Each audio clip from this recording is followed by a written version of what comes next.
Hilig niyo ba mag-sangyup? Fan din ba kayo ng mga Korean? Gusto niyo rin ba ma-experience magsuot ng mga Korean na damit? Mag-picture at pang-story tulad ng mga to? Panoorin mo lang to at tuturo ko sa inyo kung saan ito.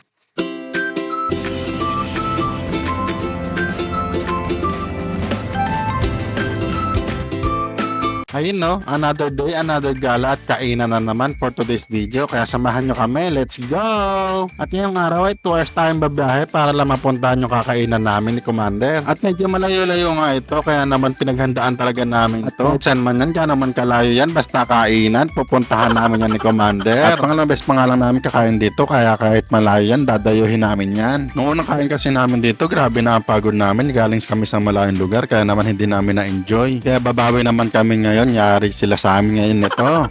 At after nga ng mahabang biyahe, ito na't nakarating na kami rito sa kakainan namin. Ito nga lang yan sa Taichung sa Pongyuan District. Ito, search nyo na lang sa Google, ilalagay ko sa screen. Hindi kasi siya naka-English name, kaya medyo mahirap mahanap sa Google. At nabalik nga tayo, dito nga nabigyan na kami ng pwesto. Medyo marami din kasing kumakain dito. At pag naka-order na nga kayo, sila nga magsuserve at magluluto ng in-order ninyo. Napaka-accommodating nga ng mga crew dito, kaya sarap kumain. At kung naiilang naman kayo, pwede nyo sabihin na kayo na lang magluluto. At bukod nga sa sangyup, meron silang mga side dish na ino-offer din. At after nyo nga kumain, pwede kayo mag-picture gamit yung mga damit nila rito pang Korean. Libre nga lang yan, kaya kahit gaano kayo katagal mag-picture, okay lang. Dito nga kumuha na nga ng damit si Commander at magpipicture daw kami. Naku naman.